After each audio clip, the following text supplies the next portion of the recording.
अस्सलाम वालेकुम नाज़रीन, मैं हूँ मुग़ीस अली।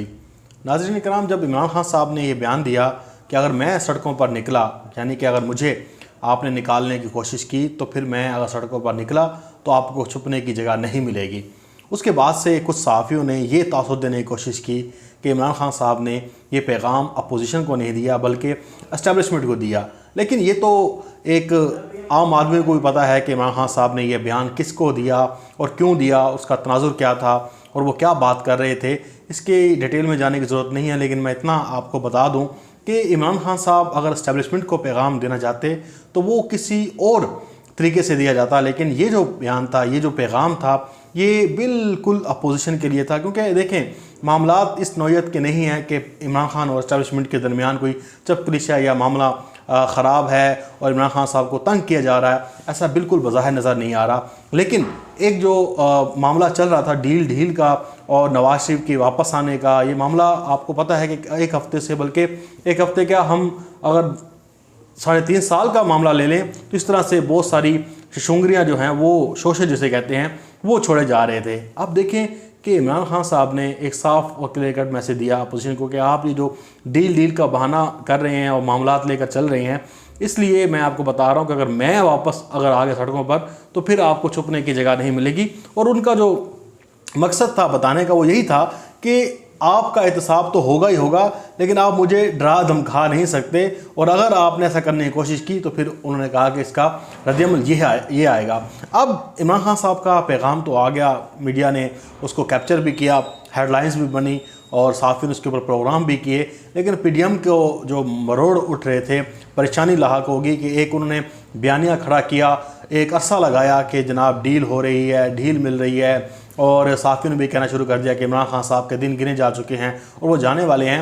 तो वो बयानिया जो ज़मीन बोस हुआ, क्योंकि मिलकर तो इन्होंने बयानिया बनाया था, खुद सहाफ़ियों को मिला लिया, खुद पीपल्स पार्टी और नून लीग और पीडीएम की जो जमातें हैं छोटी मोटी, उन्होंने मिलकर ये सारा बयानिया खड़ा किया। तो अब उसको काउंटर करने के लिए पीडीएम का इजलास तो बुलाया गया।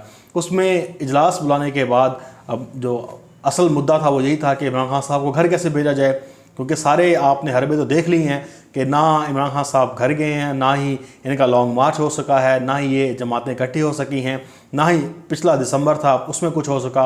और फिर जो सहाफ़ियों ने पेश गोइयाँ की कि पीडीएम निकलने वाली है, ये हो जाएगा वो हो जाएगा, वो आप सबके सामने है। यानी कि हमने ये अंदाज़ा लगाया है कि अपोजिशन इंतहाई नाअहल है और ठुस है बिल्कुल, क्योंकि उससे कोई काम भी ऐसा नहीं है कि जो पूरा हो सके।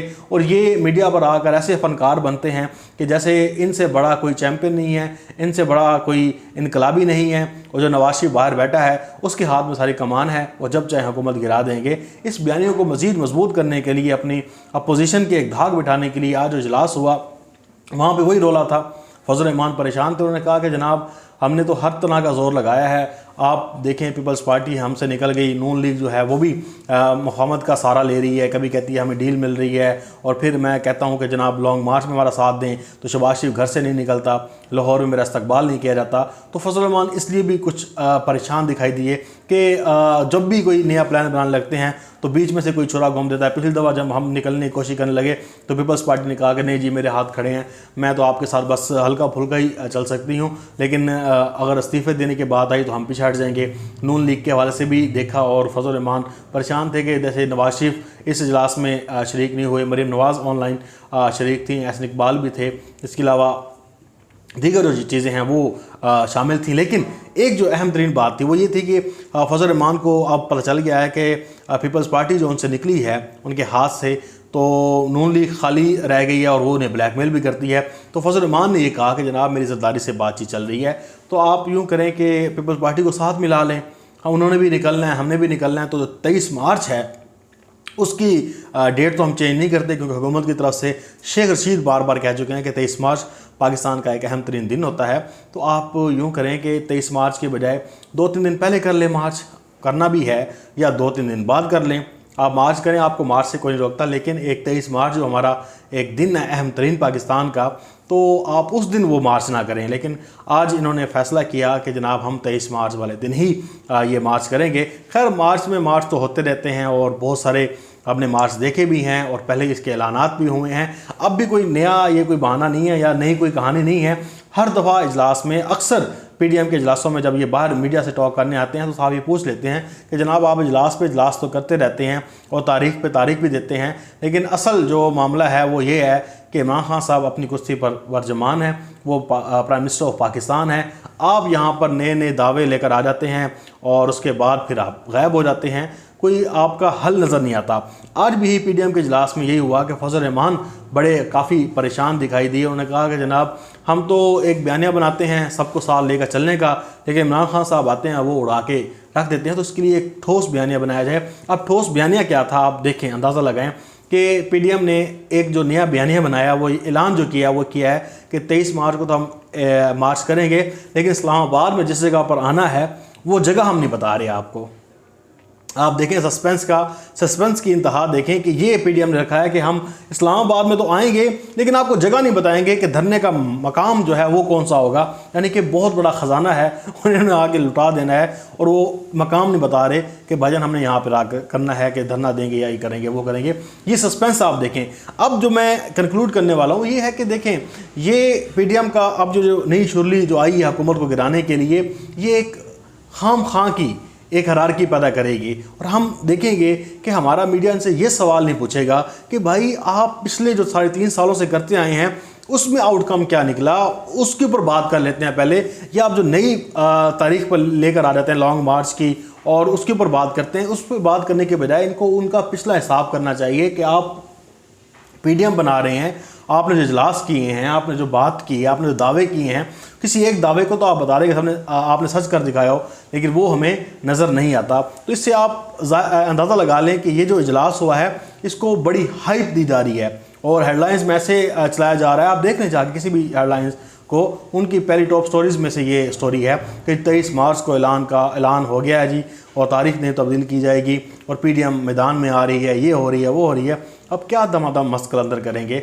अब तो उन्हें परेशानी लाक है। आप देखें ना कि शहजाद अकबर को इमरान खान साहब ने निकाला, उसके ऊपर बड़े चीज़ें सामने आने लगी। शहजाद अकबर ने किस तरह से इमरान खान साहब को चीट किया, किस तरह से मामला को ख़राब किया, मुकदमात के हवाले से भी आज इमरान खान साहब भी कह रहे थे। उन्होंने कहा कि जनाब हमारी हुकूमत है, हमने केसेस बनाए हैं, केसेस की पैरवी के लिए हम मज़ीद इक़दाम करेंगे और साथ में ऐसी चीज़ें लेकर आ रहे हैं जिससे जो प्रोसीजिंग है, जो एक केस जो आगे चल रहा होता है, प्रोसीडिंग चल रही होती है, वो स्पीडी हो, तेज़ हो। अगर उसे कोई कुछ कानूनी मामलात हैं, कानूनी बातचीत है, कानूनी मसला है, वो उसे हल किया जाए ताकि इन मुकदमात की समाअत जो है वो फ़ौरन की जा सके। अब आप नूर मुकद्दम केस को देख लें कि पूरी दुनिया को पता है कि वो जो जाहिद जाफ़र है वो दरिंदा, उसने सबके सामने पूरी दुनिया को पता है कि उसने उसको मारा है नूर मुकद्दम को, उसका सर जो है वो धड़ से अलग किया है। लेकिन आज इस्लामाबाद की पुलिस कहती है जी वहाँ पे तो जो फिंगरप्रिंट्स थे वो शख्स के मिले नहीं हैं, उसके खून के धब्बे भी नहीं थे, उसके कपड़ों पर कुछ भी नज़र नहीं आया। यानी कि वहाँ पे सबूत उन्हें पाकिस्तान की पुलिस को मिले ही नहीं हैं, ये इस्लामाबाद की पुलिस कह रही है। जब इस तरह की इन्वेस्टिगेशंस होगी तो फिर क्या हम उम्मीद लगाएंगे इंसाफ की, और कैसे इंसाफ यहाँ पे दिखाई देगा कि वो अब छोटा बंदा आम हो जो अमेरिकन सिटीज़न ना हो, उससे तो ये तुन के रख देते हैं। अब जब सबको पता है कि यार ये जाहिद जाफ़र ये ड्रामे करता है, ये बिल्कुल बीमार नहीं है बल्कि सही हट्टा कट्टा है, वो आता है उसे लेकर आते हैं कभी व्हील चेयर पर, स्ट्रेचर पर लेकर आते हैं, उसके बाद और आपने देखे होंगे ड्रामे, कभी तो वो आता भी नहीं है। तो इसका क्या हम मायने लें? इसका यही मायने लें कि जनाब हमारी इन्वेस्टिगेशन भी ऐसी होती है कि जो माफिया होता है, जो मजबूत बंदा होता है, उसके लिए कानून जो है वो बिल्कुल कोई मायने नहीं रखता, लेकिन जो गरीब हो उसके लिए बड़ा कानून ताकतवर होता है, उसको तो ये उल्टा लटका लेते हैं। तो ये सारे मामलात हैं। इंशाल्लाह आपके साथ एक नई वीडियो में मुलाकात होगी। अपना बहुत सारा ख्याल रखिएगा। अल्लाह हाफ़िज़। पाकिस्तान जिंदाबाद।